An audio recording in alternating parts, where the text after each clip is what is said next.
I am going to call the meeting to order. It is 7:00 p.m. on Monday, May 20th, 2019, and this is a regular meeting of the Richfield School Board. In attendance this evening, we have board members Paula Cole, Peter Tensing, John Ashmead, Christine Malik, and I am Crystal Brackey. We also have Superintendent Unowski at the table. Board member Tim Paulus is unable to join us this evening, as is student board member Nasira Folson, who is observing Ramadan. We hope that we may still be joined by student board member Diego Luis Nikio as the evening progresses, but we'll find out. We will strive to remain focused on Richfield Public Schools' mission statement. Richfield Public Schools inspires and empowers each individual to learn, grow, and excel as we conduct our meeting this evening. Our first item of business is to approve the agenda before us. Is anyone prepared to move the agenda as presented? I will move the agenda as presented. Second. We have a motion by Ms. Malik and a second by Mr. Ashmead. Is there any discussion? All in favor, please say aye. Aye. Any opposed? The chair votes aye and the agenda is approved.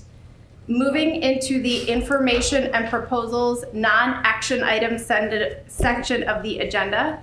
As this is the second meeting of the month, we begin with time for public comment. We received no advance requests for public comment and no one has signed up to speak this evening. So the next opportunity for public comment will be at our meeting on Monday, June 10th. Please note, and I'll say this again at the end of the meeting on Monday, June 10th will be taking place in the Bartholomew Room at Richfield's Municipal Center on 67th and Portland, and it will immediately follow our study session with the mayor and the city council. So with that, we will move into the superintendent update for the evening, which this evening contains a near final update on the superintendent's goals for the 2018-2019 school year and an update on extended field trips. So I will turn it over to you. All right, so as we have continued to go through policies, one of the policies we reviewed and updated was the extended field trip policy. Within that policy is contained a review of all extended field trips. Extended field trips are things that are overnight or for multiple nights. And so what we did is we have a process where all extended and overnight field trips are approved by administration and then run through the superintendent, and then yearly will be brought to the school board for review, just so you are aware of some of the things that we do. And so they spread from academic-based field trips to extracurricular-based field trips and athletic field trips. We had a DECA competition in Minneapolis and Orlando, a Fermi Trip Lab from our high school in Chicago. They also, science class, took a BWCA trip to northern Minnesota. The Girl Scouts, not school sponsored, took a historical black college and university college visit. We also had the Richfield Singers competition in Northfield. Then we also have a wide range of athletic competitions where, depending on the level of sports, they might have overnights or they might have up to a week in spring training, for example. And then we also have a 6th grade field trip where we go off to environmental camp. And so this is the overall yearly summary and just update, bringing that back to the board. If these are some of the exciting opportunities that some of our students have. And as this is our first time we're presenting it in a list, next year we will probably do it with pictures and things of that nature as we work to implement our new policies. And so with that, is there any questions about some of the extended or overnight field trips that we take as a school district? Where are we at with the German trip? The German trip would be next year, along with the other foreign language field trips. They have been approved to work together and have those extended field trips. It would occur during spring break, I believe, is when they have it scheduled. And then I believe the French trip is either spring break or over early summer. I'm not sure of all of the details, but they are set and they're in planning to go for it for next year. Good. Quick question: Is your intention to be presenting just sort of a sampling of things or a comprehensive list? In the end, a comprehensive list. As we implemented and finalized the policy partway through the school year, and so everything isn't on this list. But in the end, yes, to have a comprehensive list of every single field trip that is extended will be the ultimate plan.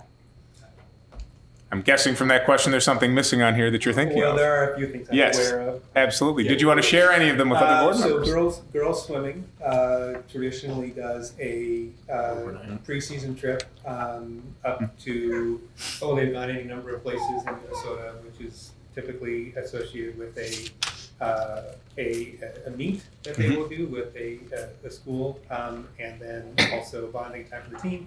And then boys swimming has traditionally taken a trip in the depths of winter up to Hibbing, Minnesota, and boldly played broom ball and done other cold weather activities, as well as had an invitational meet, the Hibbing Invitational. So anyway, these have been very nice opportunities that my kids have enjoyed and grown from. So, Absolutely. yeah. Have there been any trips that have been denied, or you've said, actually, we need additional information or different information since this policy went into effect? Actually, multiple trips have been asked to go back for additional information. Some of the things that we have tried to do, and the German trip is a good example. There are 3 trips being planned, I believe, by our foreign language department, and we asked them to create a coordinated fundraising plan, and so that they are working together in that work. We have also asked other groups to work together in terms of their fundraising. In the past, there actually hadn't been fundraising scholarships and field trips for the Fermi Labs, and so we asked them to implement that new plan, and they did launch that for this year. And so we had a wide range of things that we asked people to do to sort of comply with policy and really make sure that all the things that we were doing were up to speed with what we wanted. I am also pleased to share that, and then they all were able to follow through with those expectations and be able to move forward with field trips and extended trips. Any other questions about field trips before we move on to goals? All right, so in my goals update, this will be the final presentation of a goals update publicly. The last conversation will occur with Crystal, board chair, and Tim, board vice chair, as we follow through on my evaluation. We also have some data in here that is not completely finalized. And so we have made projections as to whether goals will be achieved or not. But we'll have some of that final data trickle in at the very end. But we have a very long board meeting, we believe, coming up June 10th. And so we're going to work our way through our goals today. And just sort of provide that update. And goals are part of my overall evaluation process, looking at student data-based gains as part of that, as process goals, and then my individual performance evaluation. And as part of that evaluation, Board Chair Brackey sends out a survey to board members and to my direct reports. And we also use the survey from the district in terms of how I'm evaluated. And so as we think about our student achievement-based goals, we have a set of them. We had 5 of them, and we're going to talk a little slower and more in depth on some of these because we have finalized data. Increase graduation rate by 3% or higher, and closing the gap between the highest and lowest groups disaggregated.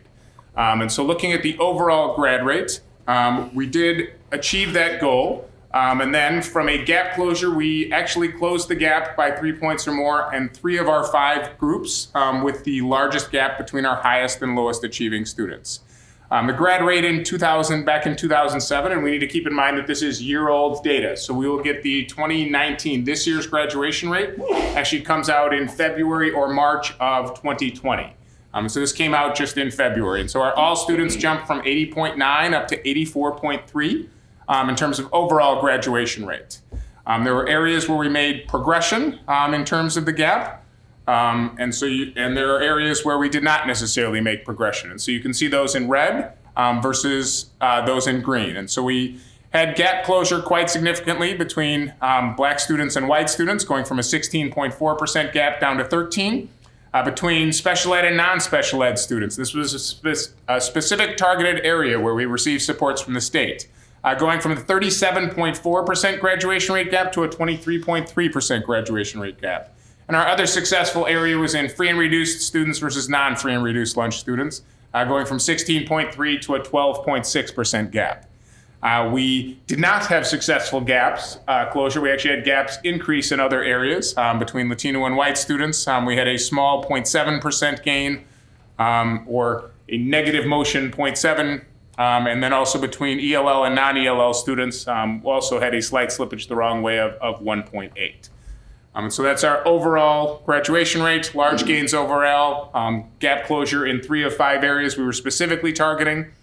As we talked about in our overall graduation rate, we also made a significant closure between ourselves and the state, with every single group having higher gains than the state. But when we compare ourselves to ourselves, gap closure was only working in certain areas rather than others. And so we want to look at it from every single angle. Questions about that? Right, TS goal. There's not enough time for me. It's a lot to I have a process. question. Yes. We can Wait pause. time. Got it, wait time, sorry. While we have wait time, I do think it's helpful to have it laid out in this format so that we can see the actuals and we can see the closure or lack thereof in some cases. So Yep. I just appreciate the way that this was presented. I don't know if that was enough time to digest for instance.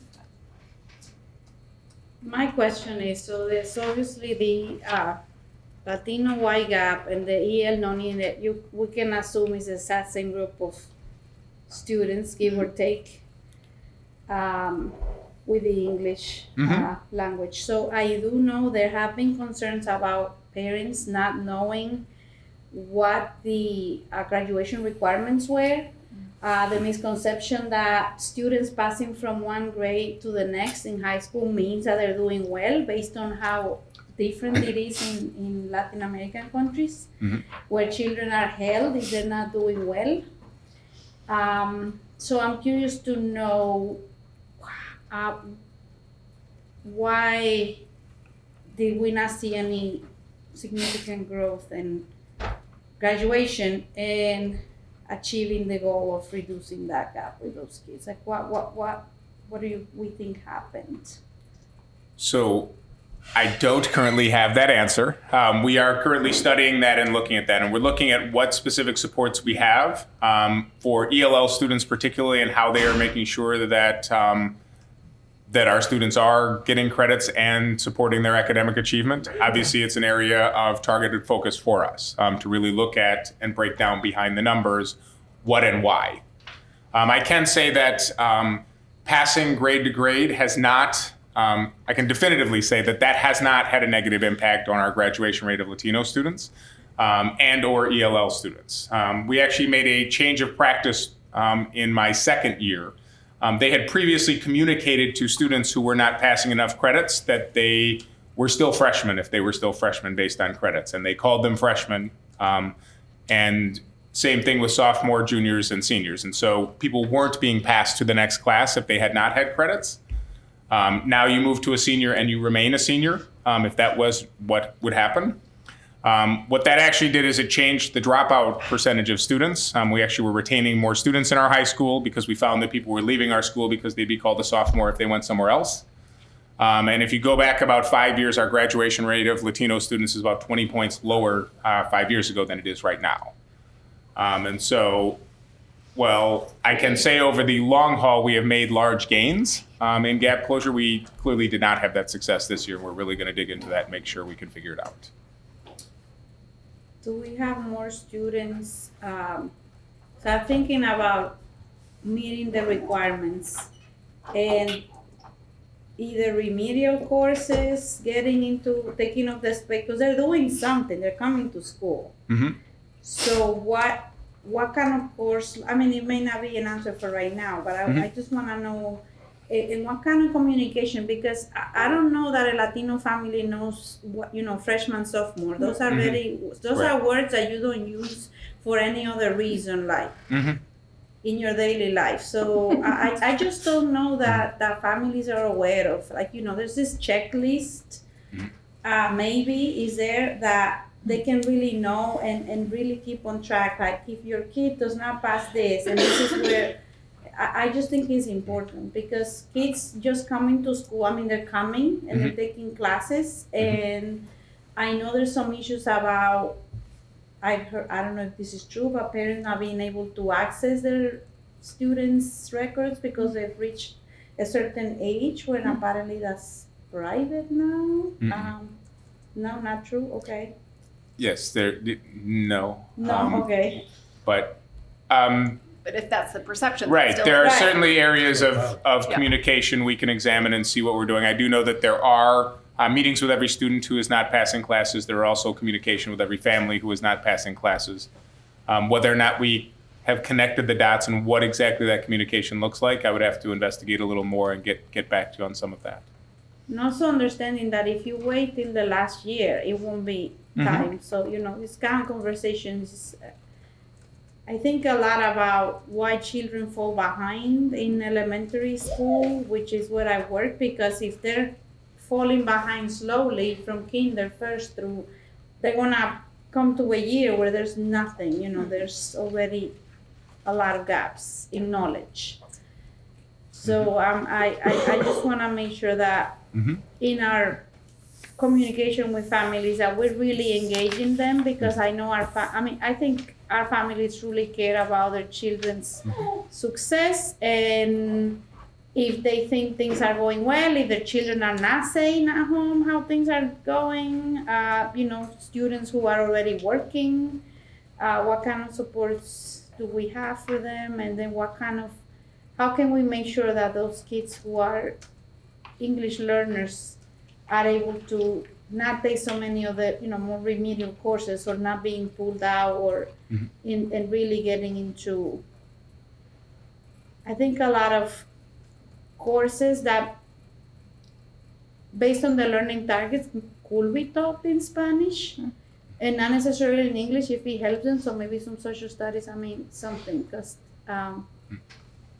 I just think I'm happy to see that we reduce the gaps in other areas, but I just would like to see that everybody is just going in the same upward direction. Agreed. So Agreed.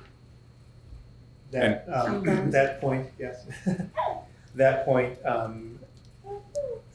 touches on one of the things that I was thinking, and as we are continuing to gather this data year over year, one piece that I think we should pay some attention to is, as we're sort of seeking to interpret it, is to the more we have longitudinal data, the more helpful that is, from the standpoint that will also help us to sort out what one might consider random noise that may be occurring. So there are there are factors that may, with any particular group of kids, there are factors, especially when we start getting into relatively small sample sizes, there may be factors that could influence these rates that are not necessarily directly under the district's control, or things that would be predictable from one year to the next.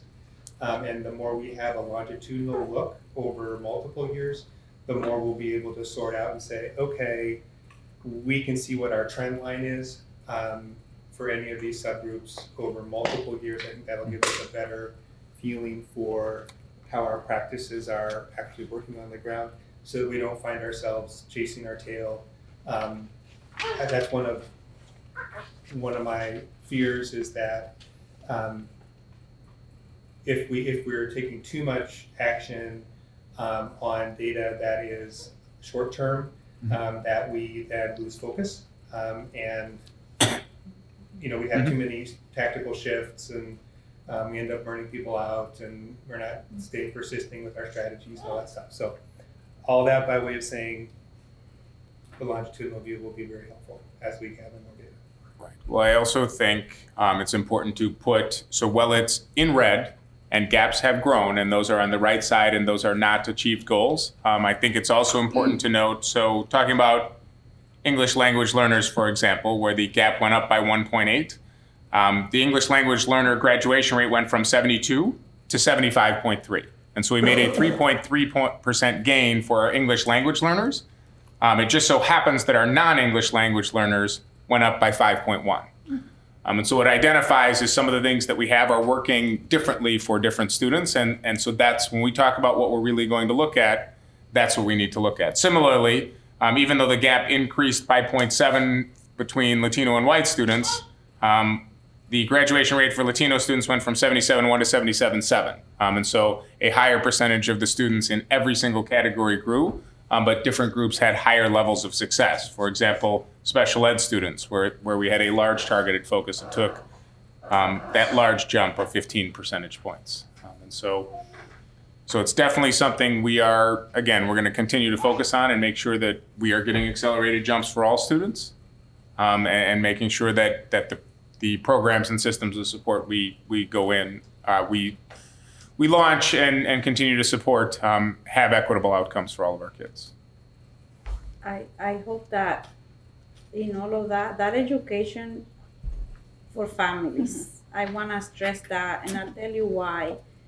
Because I don't want to speak for every single country south of here, but really, when you go to high school, you just go to high school for 4 years, unless you are held.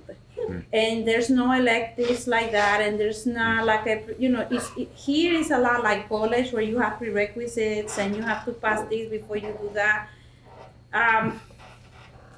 And if our families are not aware of that, there's really not I think we're missing an opportunity to really partner with them, because I know our families, if they understand what's at stake and what's going on, I think there will be a lot of more push, perhaps at home. So I just want to make sure that we, our families are our partners. Yeah.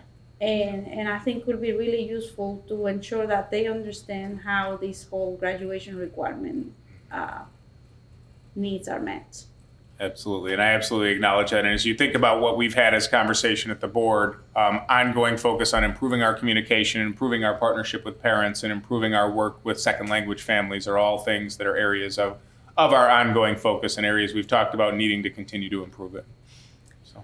And just, I think, what you just said, each country is different, obviously, but I mean, one thing that I am grateful for is that our Latino families have a tighter network of support through groups like the Richfield Latino Family Association. And it does make me wonder, what are the supports and resources that exist for our students who are learning the English language, but maybe there's only a handful of students that are from that same country or have that same native language, and how are we helping to make connections and especially communication with families at home when we're talking about potentially really small populations. So I just wanted to make sure that I added that, because what you were saying made me think of that. And also just wanted to pause and recognize Diego Luis Niquio, our student board member who has joined us. We're excited that you're here. All right, second slide.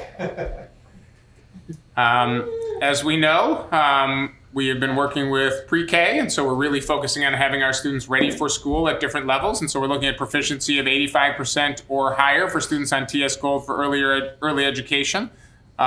We look at having that goal achieved, and we'll look at raising the bar on our goals for next year. Last year, our students were 96.3% of our students were proficient in literacy coming out of pre-K. This year we had 98%.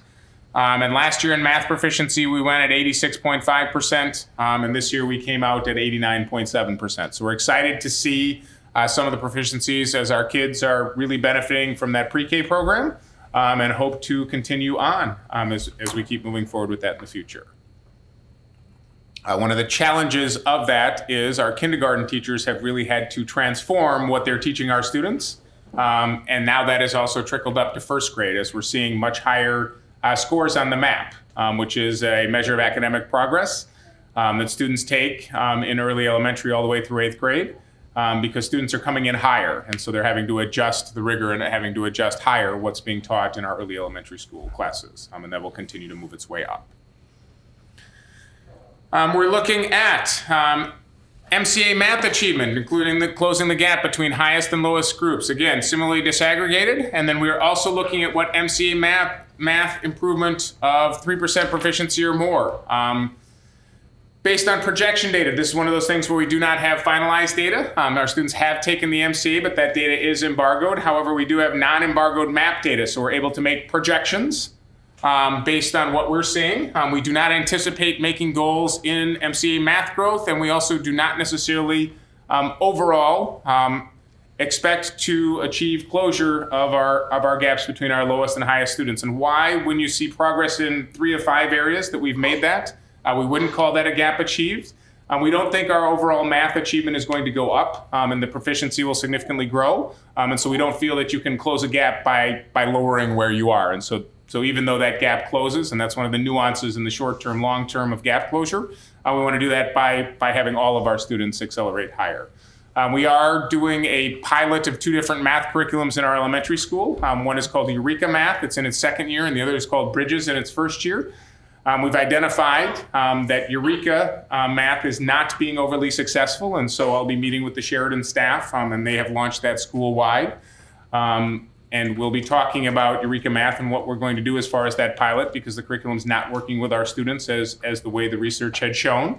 The Bridges curriculum, which we launched this year, is having different results, and we're seeing pretty significant growth from that Bridges curriculum that we're working with. And so this was outlined to us through our district curriculum advisory committee as we look to take on new materials for our math to align to our math curriculum, and we'll be looking to do a most likely launch of the Bridges math curriculum probably in 2021 as we continue to work with our Lucy Calkins reading curriculum, reading materials that we launched out this year. Pause. Yeah. Time for thoughts, questions. Steve, as a teacher, I like to know what the teachers say about these curriculums. There's ideology differences where teachers who prefer to just teach based on the standards and feel that they have the tools and the practice and all of that, and then for some teachers, receiving curriculums is another way of kind of like giving them a scripted things and then tell you, use this, even though we are used to doing things in a different way. So what has been the reception to all of this? So our teachers have actually asked for unified aligned materials. Okay. So when I talk about reading and I talk about the Lucy Calkins reading and writing materials, which are honestly a very difficult set of materials to implement, our teachers are actually really enjoying it, and we're getting overwhelmingly positive feedback. In the Lucy Calkins. On Lucy Calkins. Okay. With both Bridges and with Eureka, we're also getting very positive feedback. The teachers at Sheridan are really enjoying and appreciating that their kids, from their perspective, are learning deeper levels of math than they had been learning previously. They feel that they are enjoying using the materials with the kids and feel like the kids are thriving. The data just doesn't match. And so it's not transitioning to the standards that students are expected to be taught. On the other side, the Bridges curriculum is getting a similar response from teachers. And again, these are people who volunteered to want to pilot curriculum. And so they were excited about taking on the materials, and so it was a voluntary component. And what they're finding and what the Curriculum Advisory Committee has required as part of this is all of the materials we're looking at to use for our teaching are highly engaging for students. And so they get students talking to each other. It gets them engaged in the learning as small groups and as with their teacher rather than stand and deliver lecture-based materials. And so that has been one of the components, and we think that teachers really appreciate and like that. In Richfield, when I arrived, and we are just getting to the curriculum materials revisions now, there had been wide ranges of different materials and methodologies being used. And one of the negatives of that is there isn't continuity from year to year in what kids are being taught or how they're being taught. And so while allowing a wide range of materials does support teacher autonomy, it actually doesn't tend to be best for student learning, even if each teacher is extremely good at what they're doing. The transition from one year to the next and completely different materials doesn't tend to bear out in research and doesn't tend to be successful overall in student learning. I don't know why. Because if we have standards that are actually aligned by strands and they're supposed to build on each other grade by grade, I don't see why that would happen. So what tends to be less controversial is when you talk about student behavior. Imagine if one teacher is a responsive classroom trained person and really implements responsive classroom, and the next year they have somebody who doesn't utilize those methods at all. The entire beginning of the year, you have to reteach a whole set of methodologies, and you spend a significant amount of time teaching how we're going to do social engagement in the classroom. Okay. So let's say that month has to be reteaching students rituals, routines, and all those methods because we're doing a different way. We still have to teach them RC because children forget after long weekends. Correct. What the procedure Correct. is. Agreed. But if everyone in the entire building is utilizing those same strategies, kids get it again and again and again. They don't have to learn a whole new set by going to the music class. They don't have to learn a new set by going from first grade to second grade. And that consistency helps our kids grow. And it just really cuts down on the time we're having to teach and reteach completely different methodologies. Okay. It's a hard, I think, and different people have different opinions about it. I think that's one of the things that's challenging. The looking ahead to next year, and again, knowing this is the sort of near final update of your goals and results for this year, I would be curious in having a additional conversation about math specifically, because you mentioned the implementation could be 2021, which is still a good number of years away, and we still have kids in our classrooms between now and then. And so what are we going to do to support teachers and students as we're continuing to determine the curriculum that we do think is best in ensuring that kids are getting what they need and deserve in our classrooms, and our staff are too. Right. So our plan, and I can talk a little bit about that now if you like. I'm just trying to be mindful of time, and if you don't want to go into detail right now, that's okay. But that I would can like be to know more relatively about. quick. Okay. And so it's not a 100% final decision, but it has been recommended to take on the Bridges materials in 2021, which would then mean that teachers will know that, they will learn that information, and teachers who voluntarily want to take that on earlier can receive training materials and support and coaching in the implementation in 1920. And so our current pilot, which has some classrooms at Centennial, is actually, I believe, going to go close to building wide, if not building wide. There are some classrooms at RDLS that are utilizing the Bridges materials. They are going to be expanding, and then I'll be in a conversation with Sharon about that also. STEM is waiting to see what is determined, and they are hearing that we are moving into Bridges in 2021, so I would anticipate a significant number of these STEM teachers will be voluntarily going that direction then, where we'll take it on as a full district initiative in 2021. So it'll continue to expand.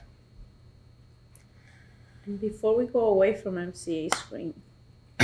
Oh, we're still on MCA. Oh, we're going to reading next. Okay. That's right. Well, then let me introduce the next two slides then.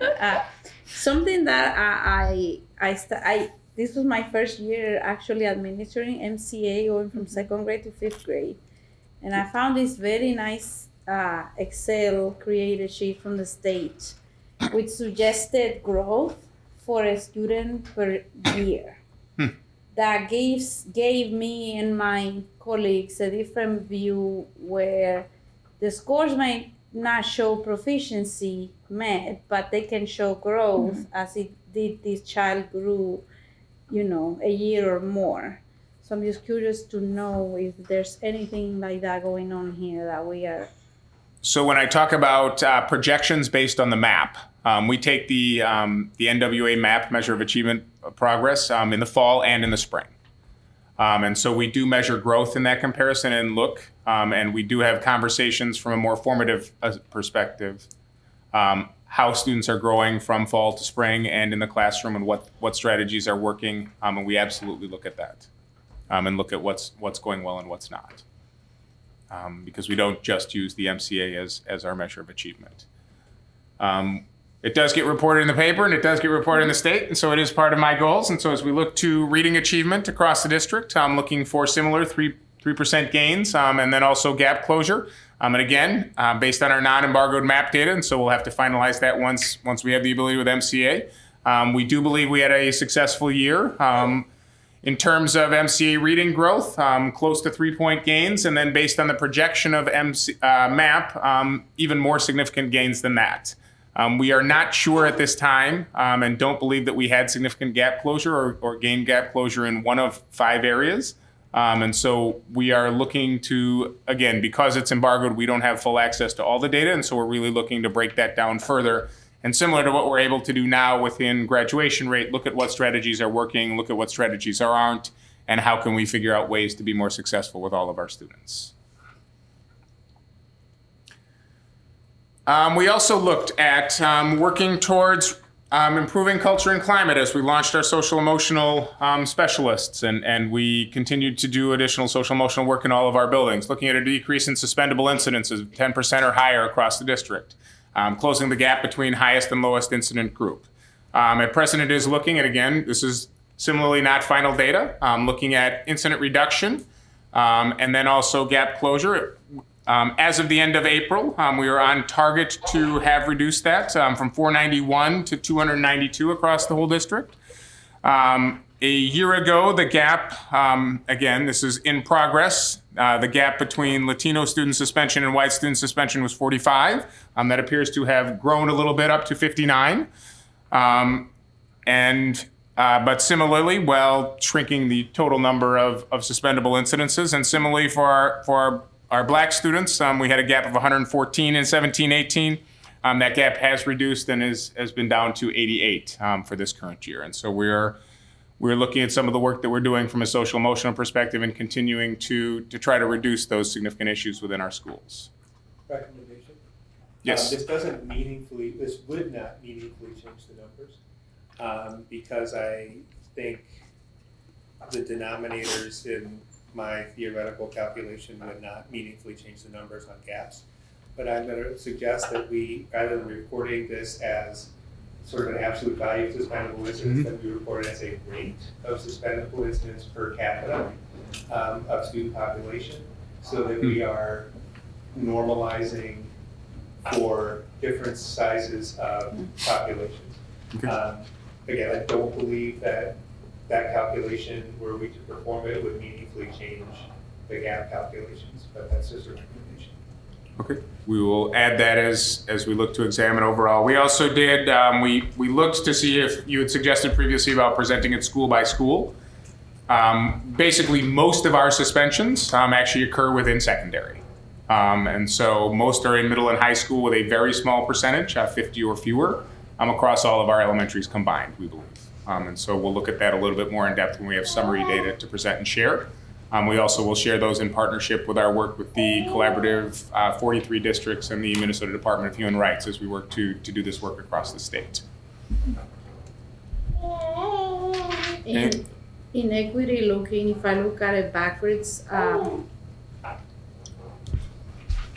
first, if I think about percentages, so I do notice this increase in Asian student. That will be, if we think of percentages double, Right, then see, it's some more. That's why the rate is critical, because what we don't know is, was the population of Asian students from whom those 12 suspensions were generated, was that a different baseline population than what we had last year? Yeah.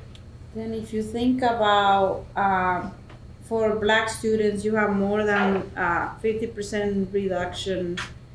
Then you think of white students, you have a 2/3 reduction, which is better than everybody else. So just kind of ways of thinking, differently about, obviously the CL, it works, it's great, but how can we perhaps think about it, make it more relevant to different cultures?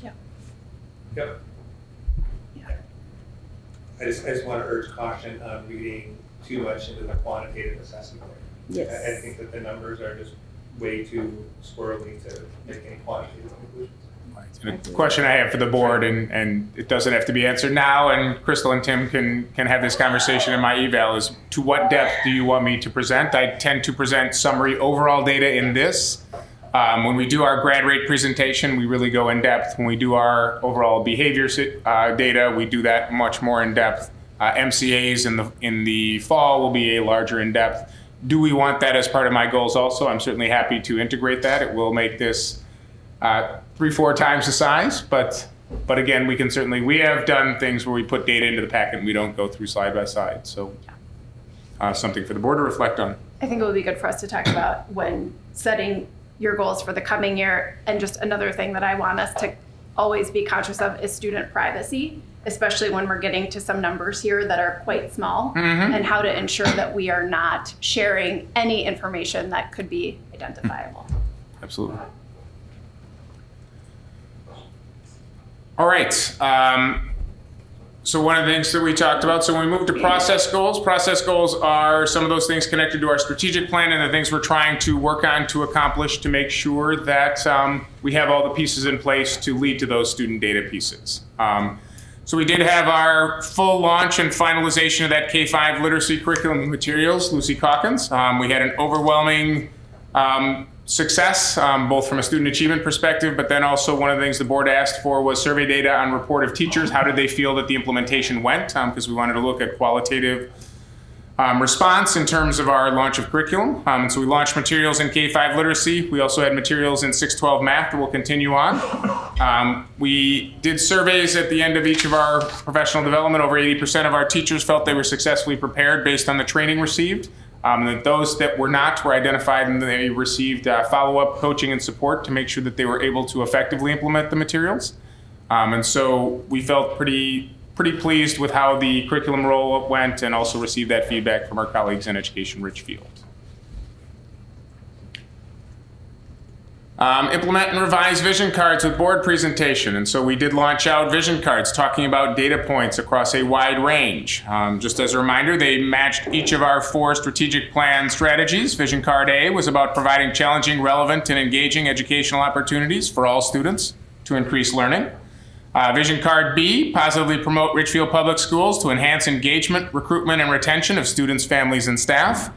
Vision card C, provide a welcoming, healthy, supportive, safe, and caring environment. And vision card D, acquire and align human, financial, operational, and technology resources to maximize organizational goals. Board members gave feedback on each of the vision cards. That will be integrated, and those have been redrafted for future presentation. And so on a yearly cycle, we will present 4 vision cards. And so we will continue on with a schedule of one functionally almost each season as we complete vision card presentations and add the additional requests of board members and make those significant revisions.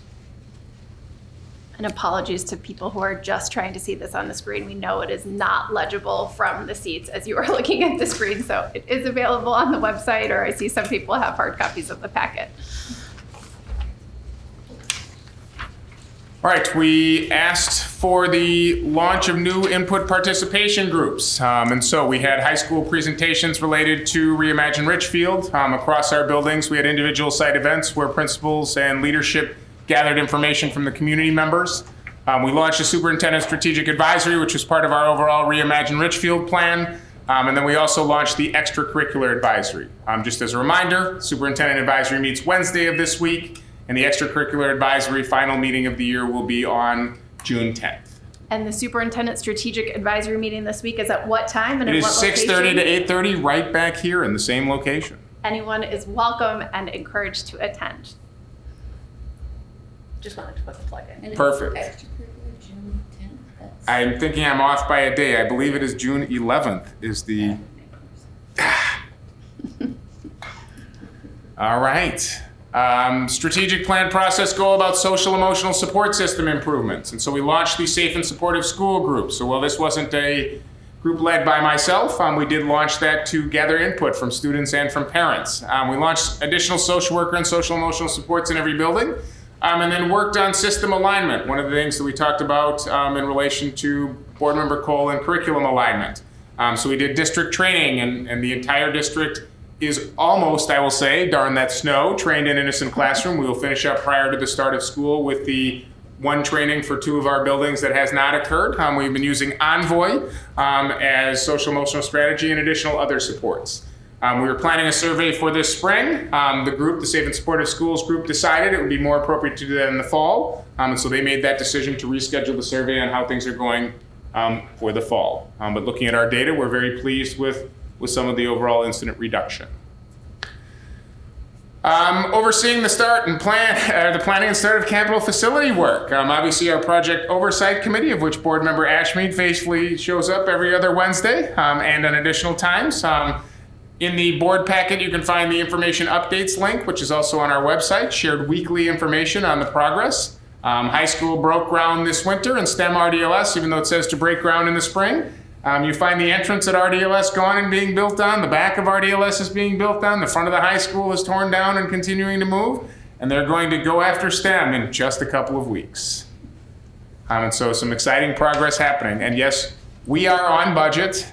And as we are 56% of our plan worked, I believe, 56% of our contingency also. And so we are also aligning our contingency to keep us on budget and maintaining that window so we do not have cost overruns and time overruns. Increasing supports to staff, and so we added peer mentors through our QComp group, and they will be presenting at the next meeting, and improved and really rolled out some additional work with our EAP. So all teachers, and this comes out of the QComp report that you're going to see, reported receiving either the right amounts of support, or actually 8.3% suggested they received even more support than needed. And then there was also a statistical increase of EAP usage by employees, and so our HR department worked to have that employee assistance program more readily accessible and available to our staff. Connected to that previous piece, and expanding and increasing equity work and increasing our staff diversity. In 2017, we had 98 staff of color, including 23 teachers. As of fall, we had 130 staff of color and 40 teachers. All staff had their initial training in Innocent Classroom, so even the schools that aren't finished have had 3. And then we also continue to expand those additional trainings, including the Humanities Center, Beyond Diversity, and other equity-based work through Metro ECSU and some of our other partners. A goal that I am guaranteeing we'll be back again next year as we continue to work. And again, what I identified as an area of ongoing focus, leading customer service improvements. And so our teams in non-licensed areas received customer service training. We've had communications training, and we'll continue on with some of those goals. All non-licensed staff received training, and we have seen improvements in communication. So as part of our presentation with stakeholders noting in the community staff survey, we saw gains in the community's perspective of how we are communicating as an organization, and we look to continue that as a focus. Bless you. We looked at additional measures as we think about my evaluation and process goals. We asked for district and superintendent survey-based improvements. That was achieved as we were called back to the survey. Every single area from a community perspective was an improvement as data continues to look at the community and staff's perspective of leadership of the superintendent in our organization, and also our social media. Which went over 1,000 Facebook likes up, over 100 Twitter followers up, and over 300 Instagram followers up from where we started the school year. Areas that are either not achieved or in progress. We are gathering additional data for enrollment applications compared to new residents, and that is a new data point. So we set that as a goal, but weren't able to measure that. And then market share review, where we continue to refine that work. We do know that we did not increase our market share, and similar to most of the districts around us, market share decreased a slight amount as we look at our overall enrollment. And then finally, teachers' evaluations of staff training. We did surveys of all of our professional development, suggesting improvements in both professional development and support aligned to teacher needs.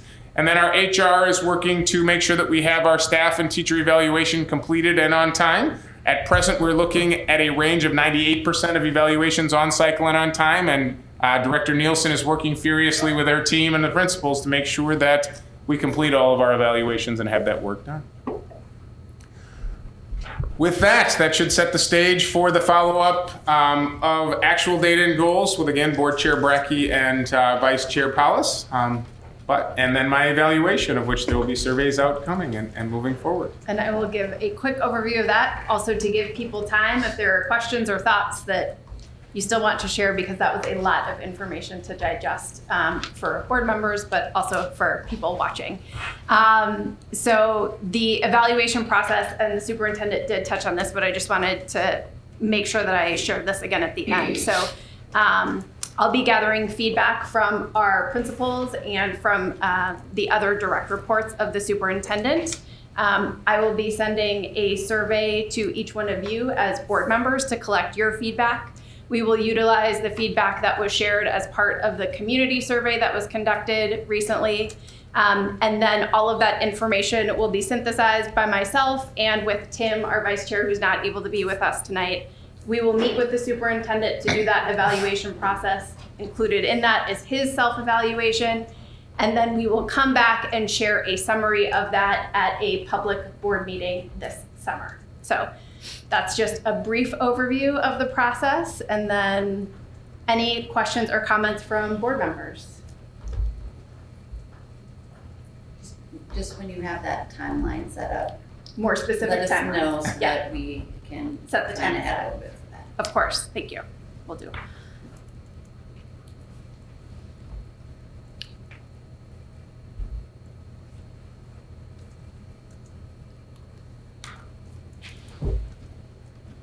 Seeing and hearing none other, let's move on to a couple of celebrations that we have. All right, so commendations. We are going to begin with congratulations to Leanne Wise. The mayor of Richfield and the city council proclaimed June 4th, 2019 as Leanne Wise Day in the city of Richfield. Ms. Wise is known throughout the city as an exemplary leader in public education. She has served as the Centennial Elementary principal for 18 years, has done some pretty amazing things in her school, has also led our girls basketball team to multiple state championship tournaments, and has been an incredible asset for our organization, for the students and families of Richfield. And so it's a really exciting honor that was a decision of the city, and we're very pleased and excited to celebrate Leanne Wise Day on June 4th. Congratulations to Principal Wise. And then from the Richfield Middle School Social Studies Department, they wanted to thank the Prairie Island singers and dancers for their performance to the sixth graders. They performed several drum and dance performers after the sixth graders returned from a historical field trip at Fort Snelling at Bedote. As they were taking place, Arthur Lockwood explained what the dance meant to the Dakota community, and it was a great opportunity to learn about the Dakota history, and the sixth grade Social Studies Department wanted to commend our ability to provide these great opportunities to all of our students, because it really, really touched them in a positive way. Also, this is not in the packet, but I think we would be remiss not to take a moment to appreciate you, Diego Luis. This is your last board meeting as a senior at Richfield High School. It is. However, but you can come on June 10th after you can. graduate if you Sorry, I just couldn't let him off the hook. Nasir, who's not here, heard that I'd love to see him on the 10th of June, too. How will we do? Well, since you Sorry. will officially be a graduate by that moment in time, I thought it would be appropriate to just say thank you for all that you have done as a student board member this year. And the same obviously goes for Nasir, who's not able to be with us tonight. We will share this with him directly as well. But both of you have been so present and have been just really fantastic to get to know and to have here in our board meetings with us, sharing your perspective and your humor and just your wonderful selves. So it has really been a wonderful, wonderful experience for us to have you on the board, and we just wanted to make sure that we publicly appreciated you and Nasir in his absence tonight. Thank you, and I appreciate the opportunity of being here and representing myself and representing the school. You've done a great job. Diego Luis is our student council president. He was in the government last year and was one of our student leaders for Reimagine Richfield. He has represented our district at statewide events. Diego Luis will be graduating and going to the University of Minnesota. I know, I'm going to see if I can embarrass you. For architecture. Wow. I was excited to partner up Diego Luis with our architect firm, Wold, to talk about his goals and make sure that he got his lens and conversation about what we were doing in our capital facility opportunities. And so I have been honored to have Diego Luis as part of our board meeting, and I have been honored to know him, and I know that he will come back multiple times to be part of our community now and in the future. So we very much appreciate having you on the board.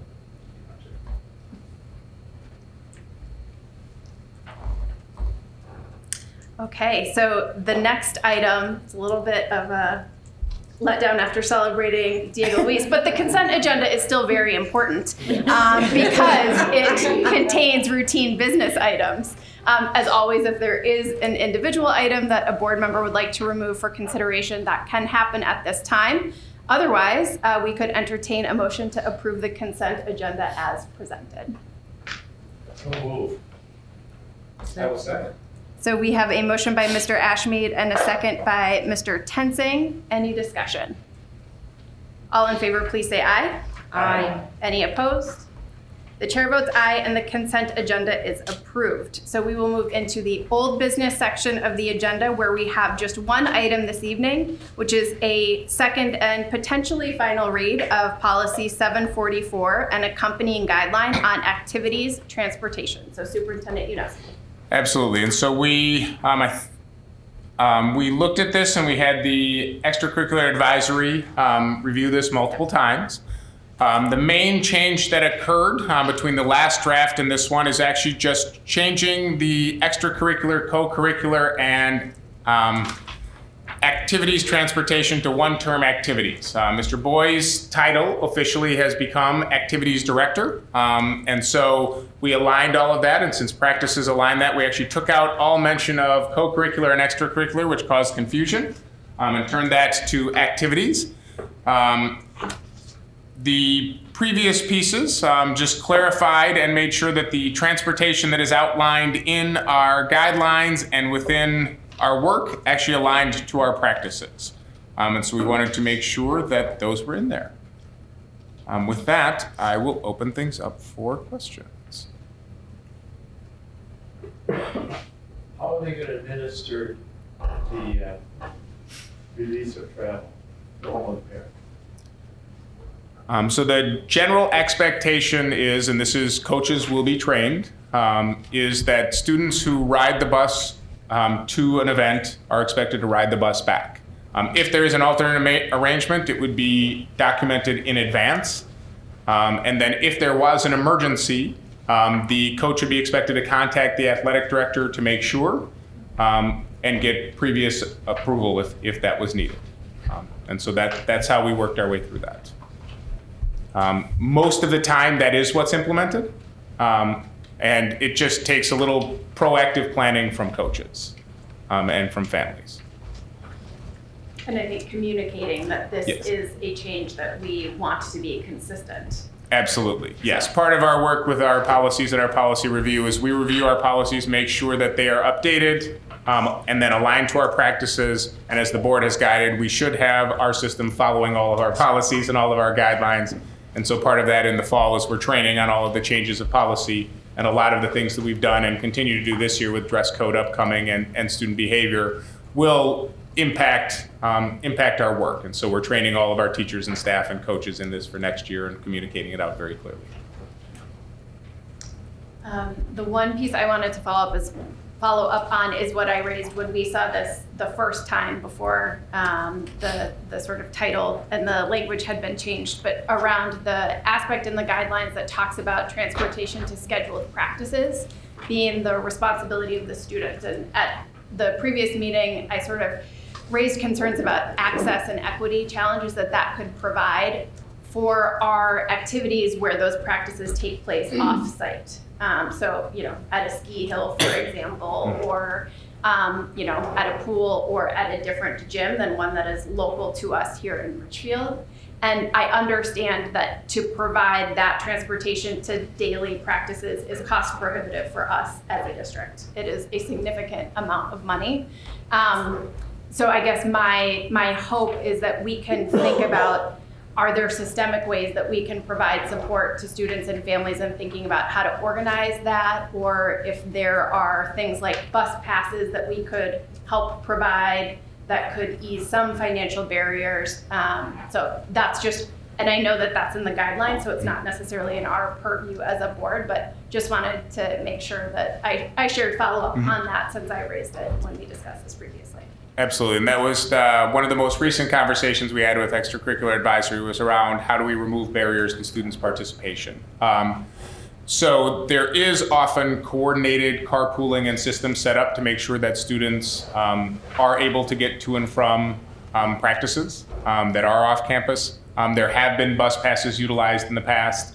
There at times have been under emergency circumstances a van or transportation from the school district to make that work. The barrier we'll continue to talk about with extracurricular advisory is what do we do for students who don't sign up and how do we communicate that happens? Because one of the barriers we have figured and discussed about participation is if some students know that there won't be transportation, they may not sign up and then be able to be supported through carpooling and some of that work. And so one of the conversations Mr. Boyd and I had, and one of his goals for next year will be how do we create that system of communication around off-campus practices and making sure that that is equitable action and aligned to our equity-based goals. Thank you. Appreciate that. Last thing I would want to add, sorry, that's just jumped into my head, is we also did a study of surrounding districts. And so we did notice, and not just lower poverty districts, but a wide range of school districts. Mr. Boyd found that our practices are very much in line. And so it was one thing that comforted me, that it's not that we are funding fewer opportunities than others are. This is a shared problem and a shared challenge across the entire state as we look at funding and things of that nature. And I would add from my memory of that meeting that the logistics of actually having a bus available, not even including a driver, but made it, just the logistical challenge was more than even just the financial aspect. Steve, the Spanish version of that form, the title is weird. Okay? It's not a translation of the English one, and it just translates into English like form to knock it on the bus. And that just sounds awkward in Spanish. And I don't know if we can do something about that. 'Cause So it's we will just- get that, yeah, Yeah. we'll get that retranslated. Yeah, that's funny. I can read Spanish well enough that, yes, that Good. And form for no yeah, riding, not riding the bus.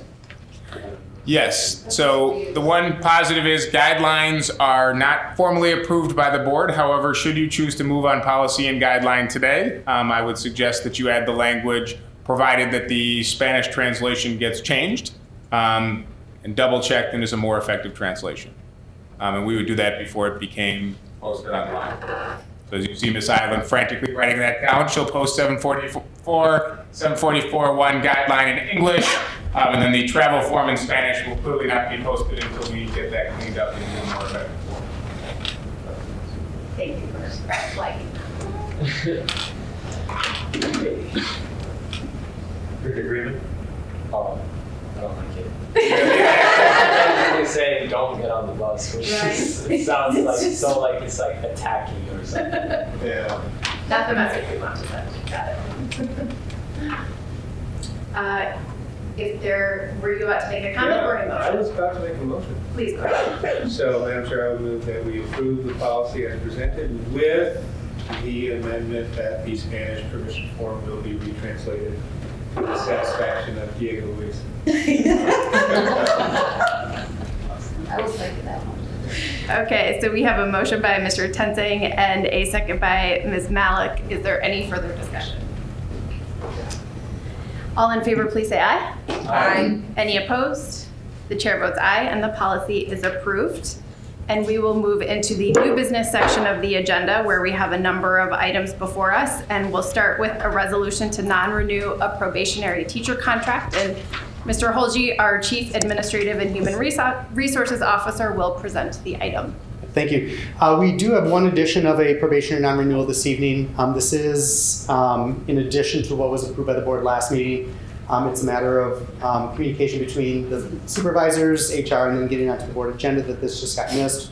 We do technically have until July 1st to notify teachers of that. We do try to be proactive so that those individuals can be out there looking for other positions and things like that.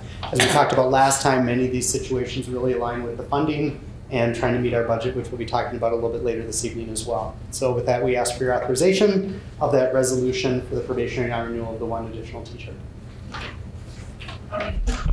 Questions or comments for Mr. Holge from the board? Otherwise, we could have a motion to approve the resolution. So moved. Second. So we have a motion by Mr. Ashmead and a second by Mr. Tensing. Any discussion? As this is a resolution, I will pull the board. Cole? Aye. Tensing? Aye. Ashmead? Aye. Malik? Aye. The chair votes aye, and the resolution is approved. Thank you. Thank you. Next is a first read of proposed changes to existing board policy 408 and the accompanying administrative guideline on gifts to employees. Superintendent Yunus.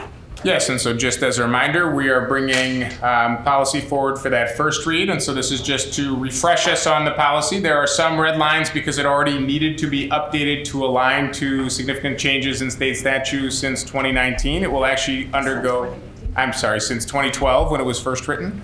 This will actually undergo multiple additional changes prior to our next read. We will also, at our next read, present any pertinent MSBA pieces to go in contact in connection with that. We use the MSBA guidelines and updates to do this, and so we'll present all of that together. But we just wanted to share with the board the gifts to employees, which is generally a discouraged component, and there are also some statutory components about who may or may not receive gifts and how that works from an overall policy perspective, and then the guidelines to go with that. And so again, just the first read, not asking for action, and it's just about regaining familiarity with the gifts to employees policy. Any questions or comments, again, just at a high level about this policy from board members? Otherwise, I know I already sent a number of questions and comments in advance of the board meeting, and I'm sure that the staff would welcome that from others as well before we come to this for a second reading in the future. So with all those marks, we'd be more than happy to have everybody or people read, and if there are questions, comments, or things to add, toss those in an email to myself or Ms. Island or Mr. Holge, and we'll continue to work on that. Just want to make sure we're giving time in case there are any comments. Seeing none, I think we're safe to move on to a preliminary budget presentation for the 2019-2020 school year, along with a request of us this evening to authorize the business office. And so we'll let you explain this further. Very good. So this is a request to approve the 2019-20 preliminary budget, and then also authorize the business office to expend up to 30% of those funds prior to the final budget approval and adoption. We are in the process of finalizing that budget.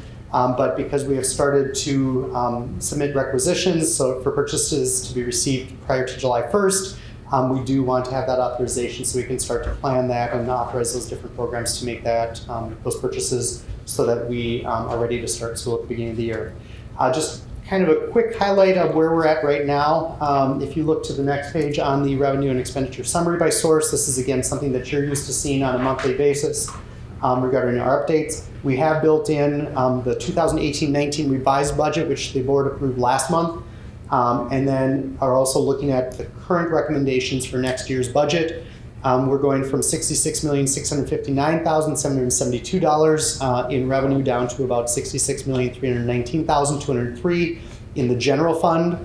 That is a net reduction of one year to the other of $340,569. At the same time, we are looking at our expenditures for next year and currently are projecting to see that increase from $66,289,000 up to $66,597,000, which is a $308,575 increase. Again, we continue to refine that based on our analysis of the expenditure needs, as well as looking at the state budget and some of the proposals that are coming out there to see if we can make some adjustments. These are based on assumptions prior to any of the actions that have been kind of coming forward more recently as well, but with some assumptions on where the legislature tends to fall out. Looking at kind of the back page, it gives an overall impact of those revenue and expenditure projections. If you look at the budget overview draft, you see the target, the unassigned fund balance goes from 3.6 million to 3.1 million. Which represents about 4.79% of the general fund expenditures for next year. This is a net reduction currently in that unassigned fund balance of about $430,000. We do have an increase of $116,000 projected right now in the restricted account, ending out with a net, when you look at the unassigned, the restricted, the non-spendables, and the assigned funds, of about a $278,000 reduction in our overall general fund fund balance projection in that area. So with that, we are looking at either spending down some of the unassigned funds or looking at some of those programs and changes in enrollment where we put some assigned funds in place to help mitigate some of those areas. We will continue to refine that and look at some other options, but that is where this preliminary budget is currently built based on the expenditures that are projected at this point. So with that, I'll stand for any questions you might have. You'll get more detailed analysis of this when we bring this up at June 10th board meeting and have a more finalized budget for that set in place. Depending on how the legislature makes some decisions and the timing around that, we may or may not have the time to build in all of those assumptions into that budget at that point. but we generally will take a look at that and build those into the revised budget, but start planning for any of those changes that are coming into play as well. The biggest impact for us right now that kind of is the unknown, and I didn't hear anything today. We have a very large voluntary pre-kindergarten program that we saw that sunset with any of those additional growths. And so those are some of the things that have some direct impact to us that will directly impact programming and look at our needs for next year as well. I believe the E12 conference committee is potentially meeting as we are, so maybe we'll know more when we all go home tonight about that particular item that affects us greatly. And just to reiterate, the Yep. request before us Yep. is to authorize And I'm going 30%. to just phrase it Yeah. to approve the 2018 preliminary budget. Okay, It's not the final budget, and then authorize us to expend up to 30% of those funds prior to the final budget approval and adoption.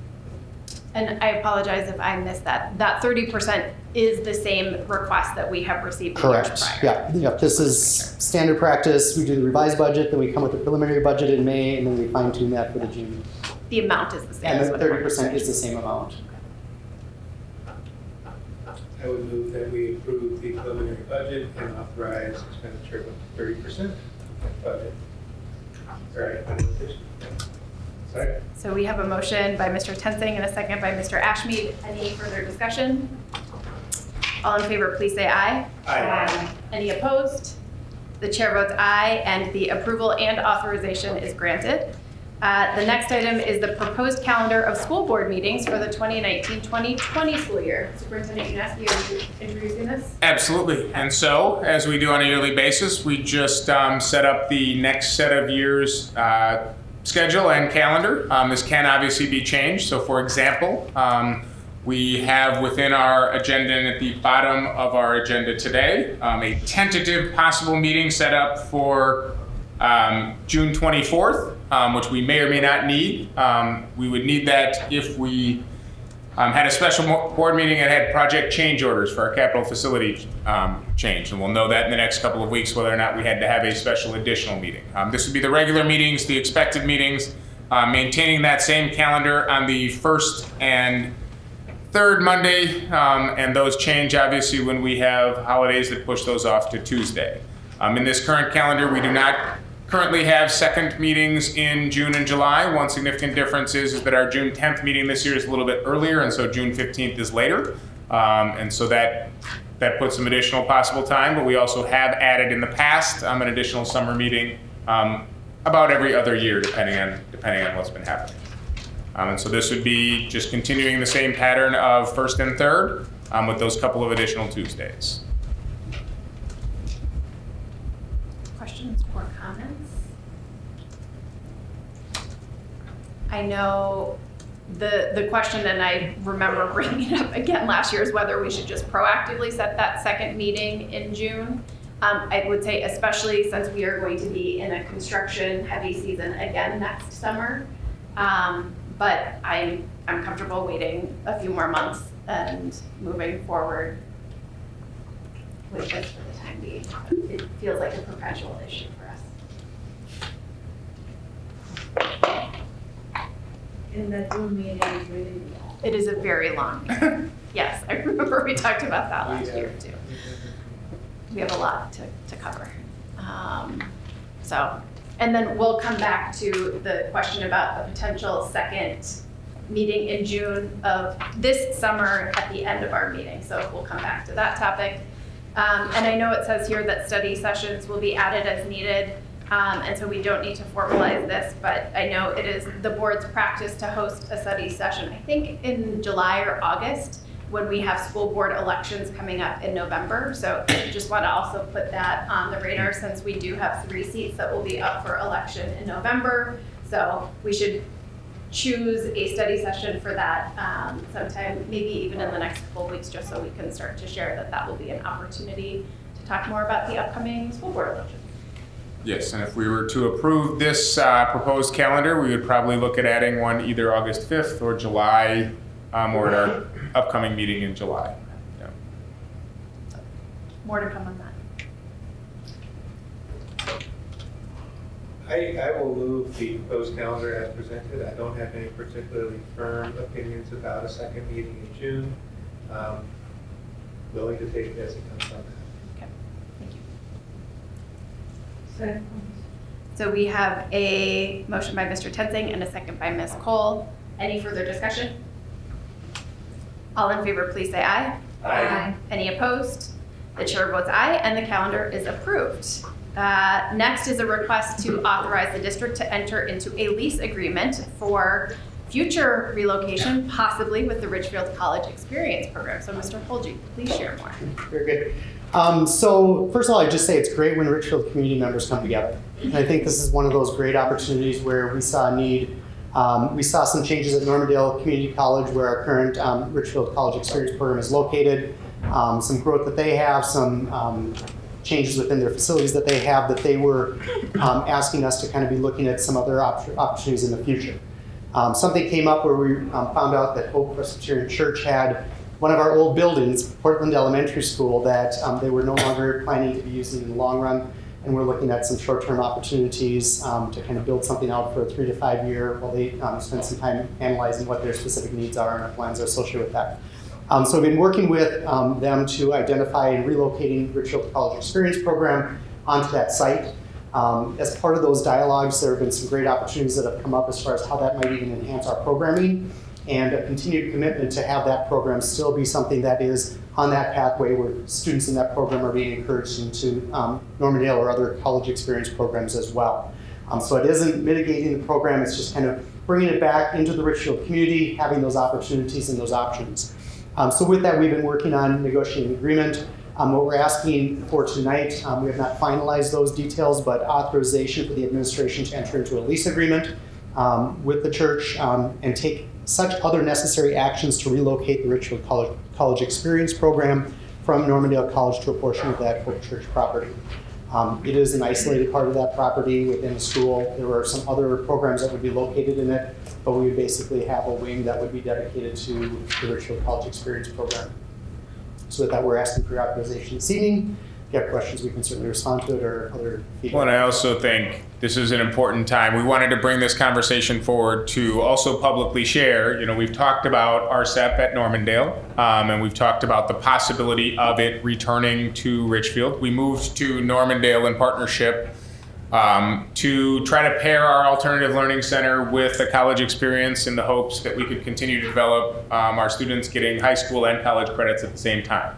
Our students at RCEP have been successful in getting high school credits. We have not been successful in them having Normandale credits.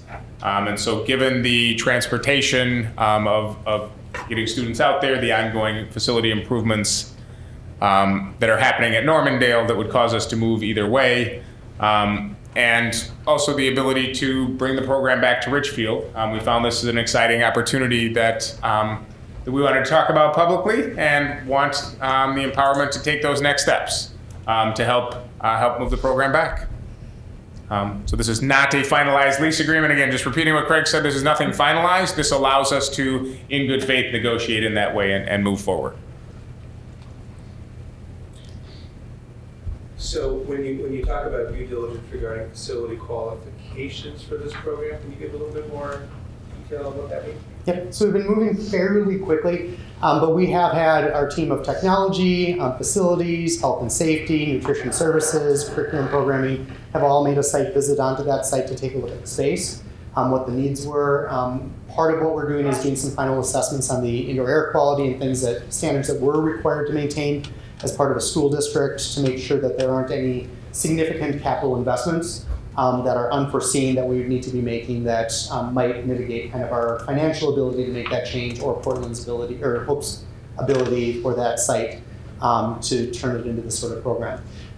We don't foresee significant issues right now in some of the spaces. There are already preschool programs, there are daycare programs, there are other student-based programs that are on that site. And they have done testing in a number of those areas. We're just wanting to do our due diligence from a health and safety standpoint to make sure that aligns with the program goals and what our expectations are for how we're serving students. So yes, that due diligence is heavy, and part of the reason that we're not able to be bringing full leases here because we want to make sure that we've done that full analysis Nothing that really leads to that being a complication, but wanting to make sure that we have confidence in those decisions moving forward without unforeseen costs associated with that program.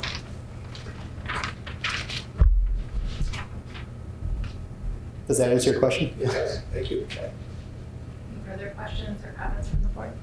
Are there any other sites under consideration? That is the one that we've been focused on right now. The opportunity came up fairly recently, and so we've been working hard on that site specifically. Things have really fallen together as far as opportunities for individuals who are kind of working with the church that are saying, hey, you know what, if we're looking at college and career pathways, maybe we can find some ways to mentor kids in this program, you know, where we can kind of identify some of those areas. And that's one of the things that when I say I love the Richfield community, it's those connections of people saying, hey, you know what, let's help out. Let's find ways to make this really a successful program. And that partnership is something that really aligns with our values as an organization and kind of our work about building those Richfield community connections, as well as work that really kind of lines up with what they appear to be wanting to do as far as a service orientation or organization that is really kind of serving the Richfield community as well. Yeah, I think we're asking at this time because of the unique way this partnership has come together. I mean, Normandale basically said they would honor our lease for another year, which is when the lease expires, but they would love for us if we found other opportunities because of their facility work to exercise those. And this partnership with Hope has just really been checking all the boxes in terms of really coming together well with a lot of things that really add beneficial components to the program, both from a Hope perspective and from a Richfield Public Schools perspective. So it has the prospect of developing and really flourishing into an extremely positive, deeper partnership.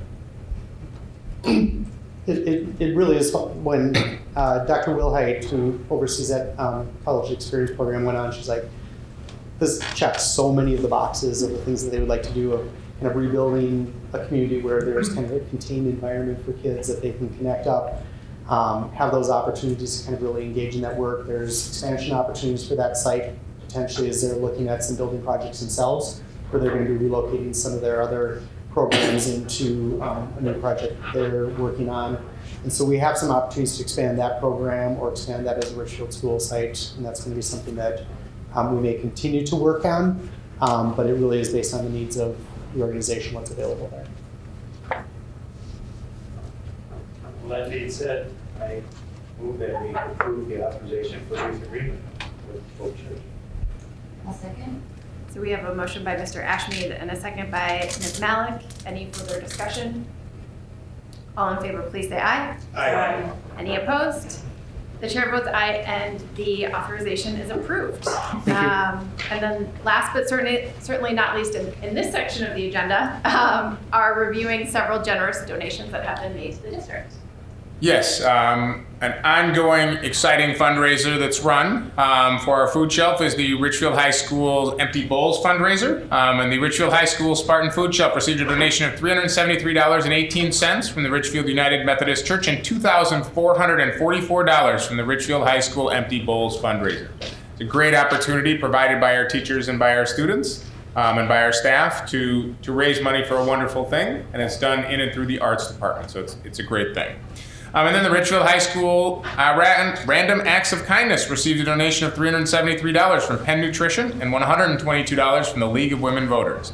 So we are very honored by the partners in their donations and their dedication to our students. Just reflecting on the fabulous success of the Empty Bowls fundraiser, congratulations to Ms. Kathleen Krause, who has been the energy behind that, and it's been growing and flourishing and getting bigger every year. So Every year. Cool, really cool. I will move that we accept these donations with gratitude. Second. So we have a motion by Mr. Tetzing and a second by Mr. Ashmead. Any discussion? All in favor, please say aye. Aye. Any opposed? The chair votes aye, and the donations are approved with gratitude. So we next move into the advanced planning section of the agenda, which as always begins with a legislative update, and we finally have a budget agreement from the governor's office and legislature. So let's start there. So we are, I'd say, halfway to 2/3 of the way home. So obviously an agreement with a $540 million target came out. It was below the governor's, below the House's, but above the Senate. And so it seemed like they met in the middle. What that qualifies for initially was a 2% and 2% on the formula, which going into was not what we asked for, but what is typically seen as consistent funding for schools. And so we're pleased with that. There's a remaining $100+ million sitting there. And there are a couple of things that are our top priorities. They are currently being bandied about. They are the things that rumors say are being looked at positively and negotiated, and they're the other two things that we are really looking for. One is special education cross-subsidy. The governor put in about $93 million. $117 million was in the House. There was 0 in the Senate budget. They're looking at special ed cross-subsidy, which would definitely be a support to our district as we receive funding for about $6 million in services for special education and provide $12 million worth of supports to our students, because we support the students' needs and that would be a help to us. Similarly, voluntary pre-K, which I believe is around $47 million, is also a conversation of something that is looked at as being funded. Right now, we have a set of approximately 60 seats that we have not staffed for and we are not planning on because we don't know if they will be approved. For a best of Richfield victory this evening at the legislature, and certainly feel free to contact your senator or your House person if they are involved in the conversation. Our last two priorities are around special ed cross-subsidy and around voluntary pre-K. And if those come through, it would be as successful as perhaps we could have hoped for as Richfield Public Schools, and that would be a very positive outcome for Richfield coming out of our legislators. So that's what we're hopeful for. Okay, I will just second the to community members who may be watching, to my fellow board members, to those of you who are here advocating for K-12 funding with our legislators. Now's the time to do it, because this is where the rubber hits the road. So if that's something that is important to you, this is a good time to do it.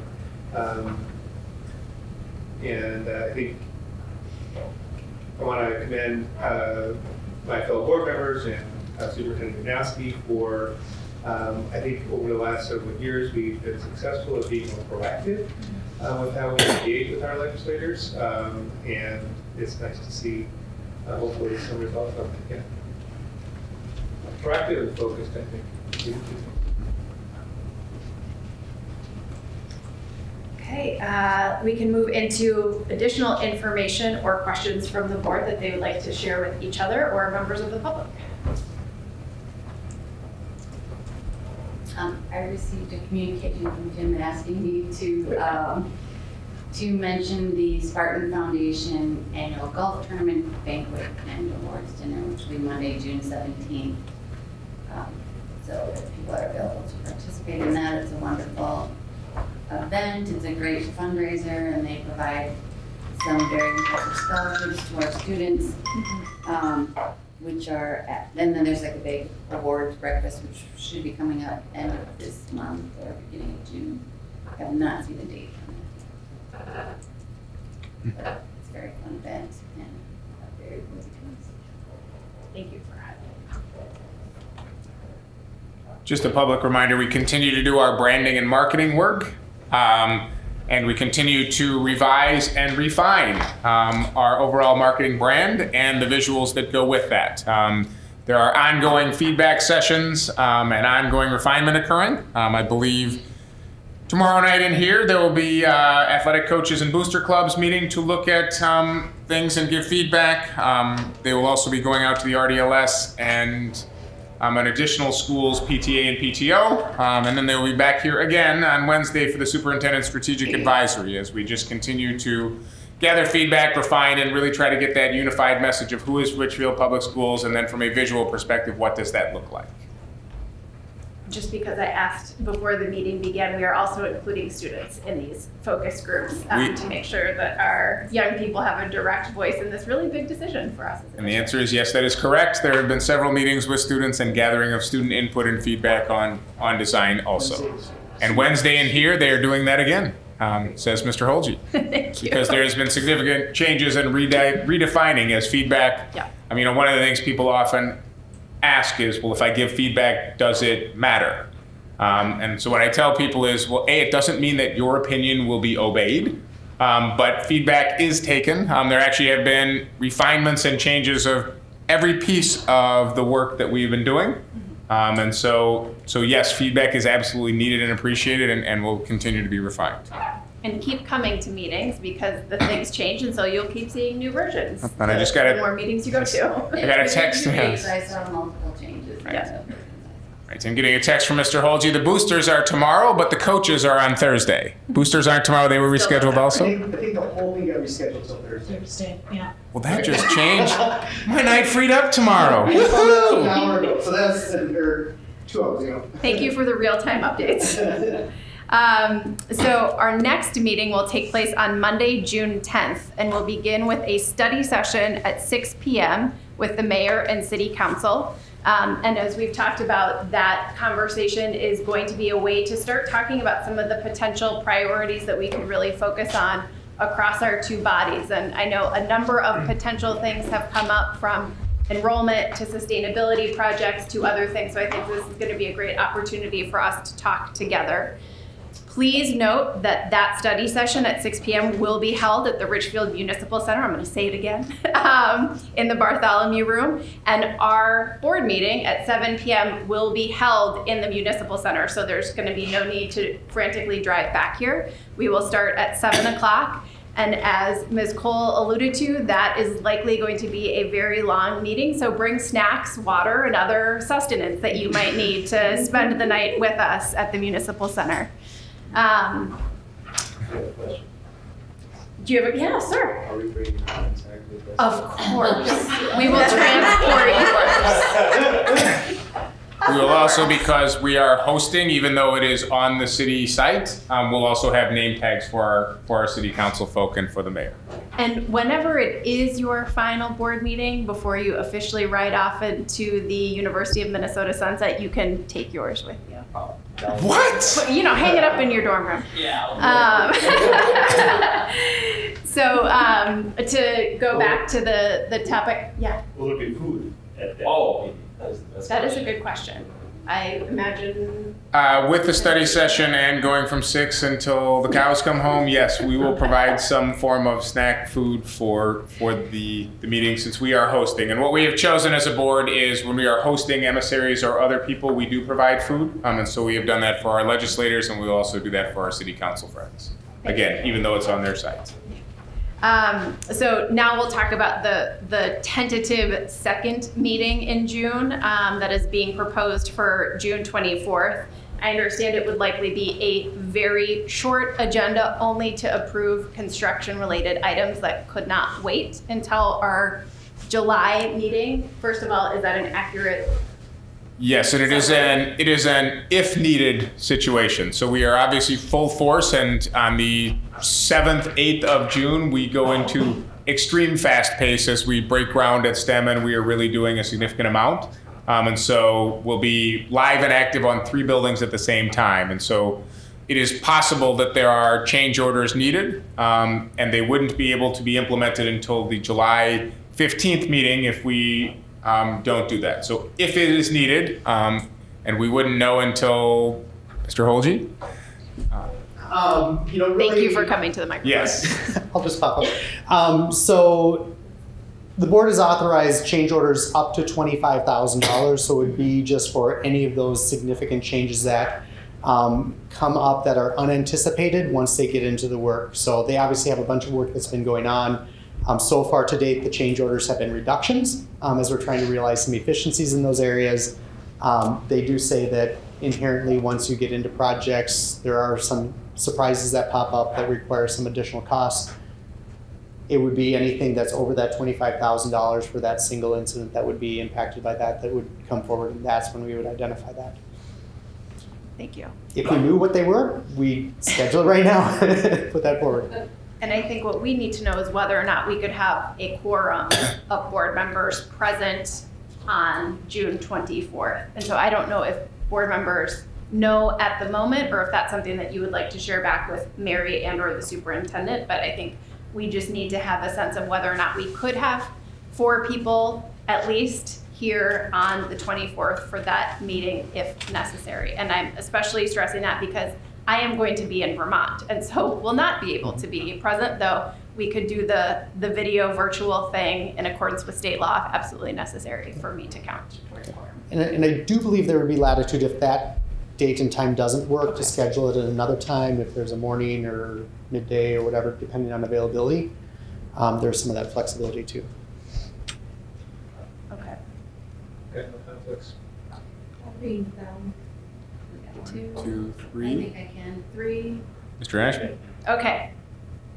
So we will tentatively plan on that, but if plans change, please don't hesitate to, let's just say, let Mary know, and then we can adjust. Correct. So maybe just put a light hold on that in your calendar. Okay, thank you for helping us work through that. Are there any items that board members would like to request for discussion at an upcoming agenda? Or upcoming meeting, excuse me. Seeing none and knowing that we have a long meeting ahead of us, we can move to adjourn. Is there a motion? So moved. So we have a motion by Mr. Tutzing and a second by Ms. Cole. All in favor, please say aye. Aye. The chair votes aye, and the meeting is adjourned at 8:35 p.m. Thank you to all who joined us this evening. We appreciate you being here with us. Oh. I forgot that part. Heaven gavel.